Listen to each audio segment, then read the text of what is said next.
Well, hello there, you're watching the press preview, a first look at what is on the front pages.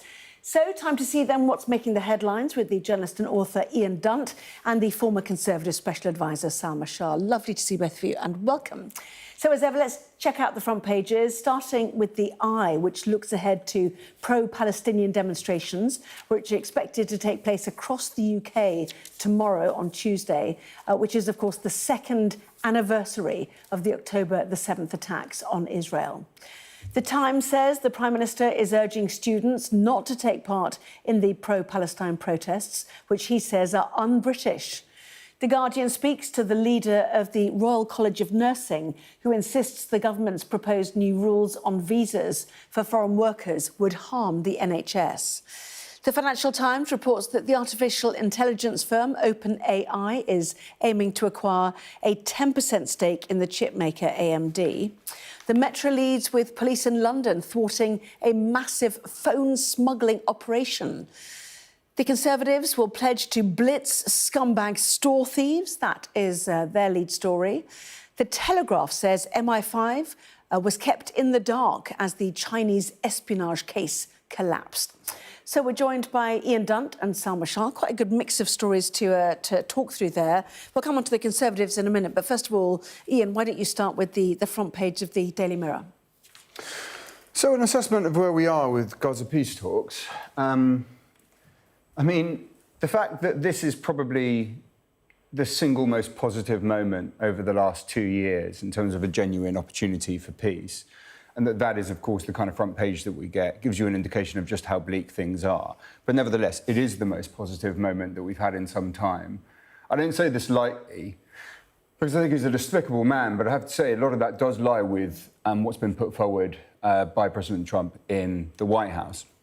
So far, it's been impressive, an impressive manoeuvre to get Netanyahu on board, an impressive manoeuvre to get Hamas around the table, and a set of proposals that are fundamentally quite reasonable and that you can see the logic of how they would go. The chances of things working out are very slim, I think, and you'd have to really be a very optimistic person to think that this is the president to work through the details and nothing's going to go wrong when we talk about arms, when we talk about governance, that really that whole grinding, torturous process of working out details will turn out well. That seems unlikely, but nevertheless, this is about as positive as we have seen in the Middle East for the last 2 years. And the time of course, ahead of the second anniversary of October the 7th, which is the focus for the Eye, pointing out that protests about the war in Gaza are due to go ahead on the very anniversary, which, you know, upset and angered so many Israelis and so many people around the world, quite frankly, with the numbers of dead, the hostages, you know, still being held in Gaza. Indeed, and I think this just goes to show that the conflict in Gaza has had impact everywhere around the world, and there is the strength of feeling, you know, on both sides. And unfortunately, it is two sides, and that sort of tribalism has come out onto the streets of Britain. I think that one of the difficulties here that we are facing is this question around freedom of speech, right to protest, and how that actually sits with people when there is something as difficult and traumatic as the anniversary of October the 7th, and being able to balance that, being able to use the rules and laws that we have in place in order to enforce some kind of public safety whilst protecting people's right to be able to protest, I think is one of the hardest things that any government can do. And this is what we're seeing in the papers today. And the Times picks up on that as well. The Prime Minister's anger at student protests on October the 7th. He's written a piece for the Times, hasn't he? What has he said in that? Well, he uses pretty... Look, the argument is a strong, pretty centrist kind of moderate argument, which is basically saying, like, we recognise what's happening in Gaza, we recognise, you know, the upset on both sides, we do wish you weren't protesting tomorrow. However, it is led with this word that I have to say I do wish he hadn't used, which is un-British, to call the protests un-British. I sort of feel like when you start questioning people's patriotism or their sense of country, that should be a lever that you don't reach for very easily and very quickly. In this scenario, as you just sort of outlined, people are very upset on both of those sides, and people can rightly be very upset on both of those sides. And so when people go to protest, And be upset about both as well, to be fair. Exactly, simultaneously. And in fact, lots of the most sort of decent and rational people on this subject are at the same time. So when you look at protests like tomorrow, I really wish they weren't protesting tomorrow, and it's very clear to understand why it's not the right time for a Gaza protest. But then you think, what's the kind of language that I'm using when I comment on it? And especially if I'm Prime Minister, what kind of language am I using it? Does it lower the temperature or does it raise it? And to start questioning people's patriotism, to call it un-British, seemed like unnecessary language to me.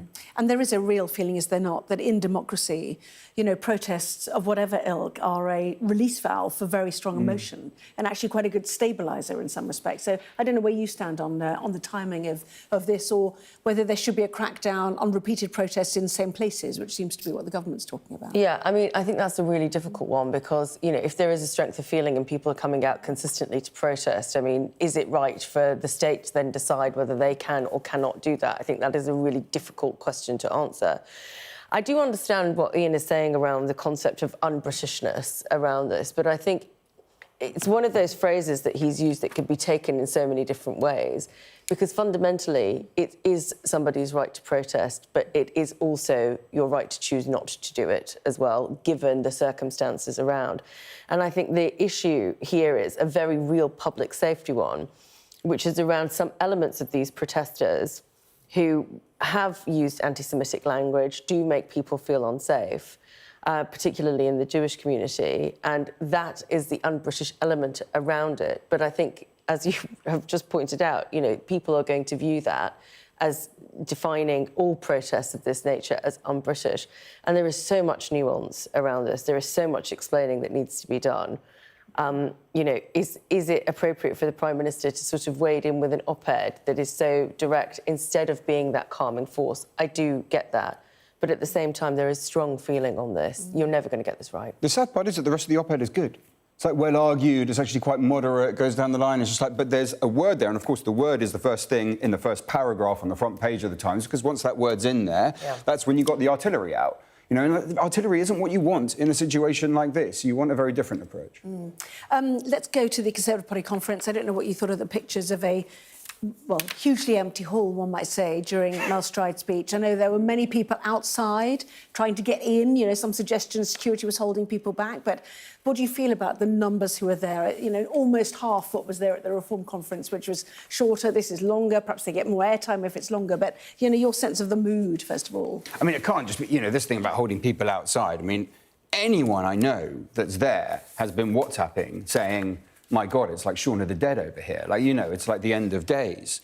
There's nothing, I mean, to be honest, people that were around in the early noughties, which was the last time, you know, in this sort of generational cycle where we were like, the Conservatives are dead, we're like, the early noughties looks like this period of buzzing excitement for the Conservative Party next to what's happening there right now. Like, that is a corpse. You're looking at a corpse.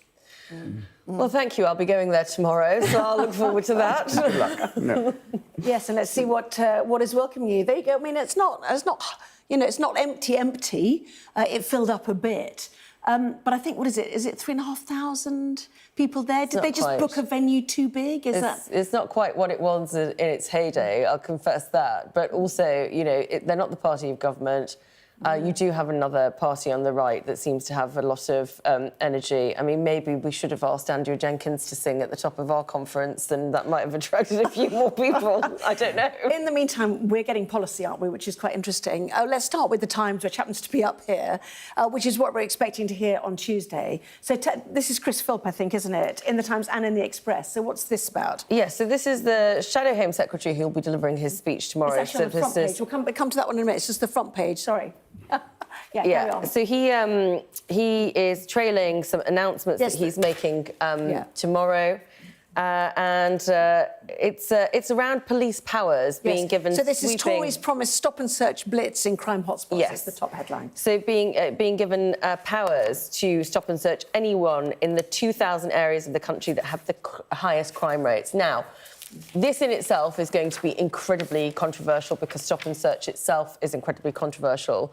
So people will be asking rightly what the safeguards are. But I think there is a lot to say for being able to use powers at the police disposal in order to start preventing crime. So I think I think there'll be a sort of clamour to support this policy, but it does require, I think, the right safeguards in order for it to work and for it to have the trust of people when the police are deploying it. But there are other elements of this as well, which is extension of CCTV. Which is the front page of the Daily Express, plan for expanded use of CCTV by police to prosecute more serial shoplifters. So a blitz on scumbag store thieves is how they're billing that. Yeah, well, they're basically trying to get into what one would describe as retail policy, which is what do people actually care about? And you know, we've been here before where there's so many stories about shoplifting, the cost of business, the cost to people who work in shops in terms of, you know, the violence that they're faced with. So clearly they are trying to target something very specific and trying to focus on what actually matters to people. So this is interesting, though, because the Express doesn't have the details. It's sort of tantalising at the front. But it is about using biometric and facial ID and recognition technologies. So this, again, is something that is an innovative frontier, but is not going to be without its detractors in terms of safeguarding and ethics. Yes, I'll come on to their message to Farage in just a moment. But in the meantime, while we're on policy, let's go to the Daily Telegraph, shall we? Robert Jenrick, he who would be king, one might argue, will today pledge, or tomorrow will pledge to sack activist judges in a crackdown on pro-migration bias in the judiciary. I mean, you're quite right, because what you're saying, I mean, I don't particularly agree with the stop and search policy, but it's still normal. It is retail politics. It's the kind of politics that we've had all of our lives, that we get, and you hear the policy and you see who it's targeted at, and it's relatively reasonable. And then there's this from Jenrick, which is completely insane, hysterical gibberish. Like, I mean, there's what he is talking about. This is a quote, a hidden network of activist judges subverting the independence of the judiciary. He's like one step away from going full McCarthy and saying, I have in my hands a list. And in fact, he's really not far away from saying that. A list of more than 30 sitting full-time and part-time judges. This is what McCarthy, when McCarthy did it all those years ago, realised the genius was to have a set number. To come out and say 26, he was never clear about the numbers, 48, 96, 32. The same thing here. Set number engaged in a sinister plot against Britain, activist lefty judges.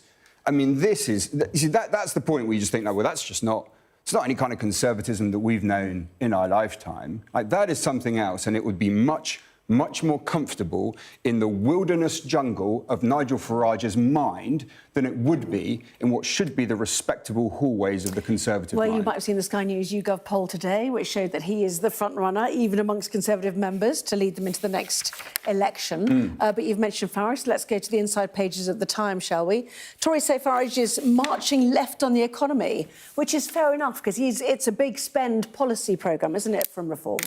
Yeah, and here's the interesting thing. I mean, obviously, we've talked about the empty halls, the fact that the Conservatives need to make an impact, the fact that there is so much policy that's coming out, which you wouldn't normally see from a political party at this stage in opposition.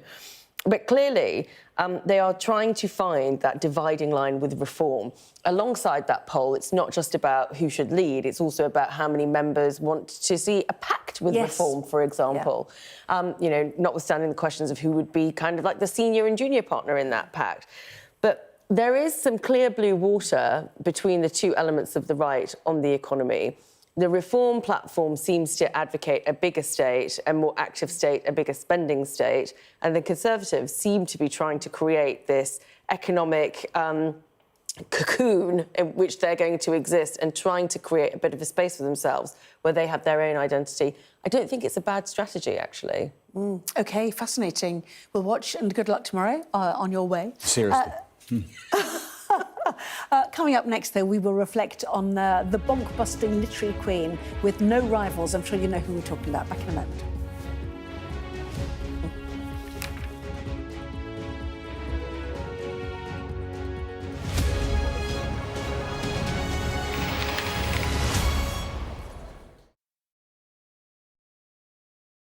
Mr. Trump, James Matthews from Sky News. Hey, James.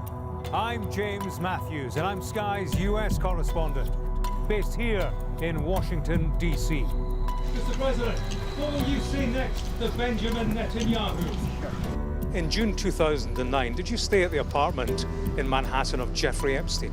I'm not answering any questions about him. I'm Martha Kellner, and I'm Sky's US correspondent. I've interviewed some of America's most recognisable politicians. Should the Defence Secretary and the Vice... Wait, what country are you from the UK? Okay, we don't give a crap about your opinion and your reporting. Mr Walker, you're anti-abortion, but 2 women say that you paid for their abortions. Are you a hypocrite, sir? Connor, what did you say to the president? What did you say? We had a great meeting. He was a great man. I'm David Blevins, one of Sky's US correspondents based in Washington, D.C. David Blevins from Sky News. Fire chiefs say that they're really stretched to the limit and running out of water. What have you got to say to that? I've witnessed the remarkable passion for politics here. Why only in America? Why is this American exceptionalism? I just want to understand why you do not think that guns are the problem. Why is this just an American problem? The anger too, and the division. Where are you from? From Sky News, UK. Yeah. Back up. Mr. Navarro, I'm allowed to ask questions, aren't I? I'm Mark Stone and I'm Sky's US correspondent based here in Washington, D.C. Vladimir Putin calls you outstanding, Mr. Musk. Has your ego and ignorance, sir, cost Ukrainian lives? David Cameron needs to worry about his own country, and frankly, he can kiss my ass. Mr. Patel, did you endanger public safety when you said the killer was in custody? Free wherever you get your news. What words do you have for Harry Dunn's family today? Have a nice day. Do you fear a 4th indictment? Liberation Day. By popular demand, Wow. here we are. Donald Trump. It is quite the story. Wherever it goes, on Trump 100, we go with it. Can you tell us who you're looking for? Unbelievable we've come to this. Are you overstating the reach and significance of this deal? Not like you said it. From the Why UK. don't you go back to your country where you have a major migrant problem? It was 10 feet from him, and all of a sudden the shots rang out. People impacted. I'll tell you on another day on the podcast what that was all about. Join us wherever you get your podcast. I want to start the programme today with a name, a story that I can't get out of my head. The campaign has now started. This is your chance. Tell people this is the politics hub. It's not correct. The tax burden is projected to go up. No, but I'm not. This is my interview. Look, this is ridiculous. No one does care about us. I'm really interested in that. On the politics hub, we like to push the boundaries. He's got the majority. The question is, what is he going to do with it? I witnessed the complete destruction of a place linked to my childhood memories. This is insane. I'm Yusra Al-Bagher, Sky's Africa correspondent based in Johannesburg, South Africa. I felt awe when we saw the mountain gorillas in Rwanda. We call him the king of the jungle. This is the alpha silverback. Sky News, get the full story first.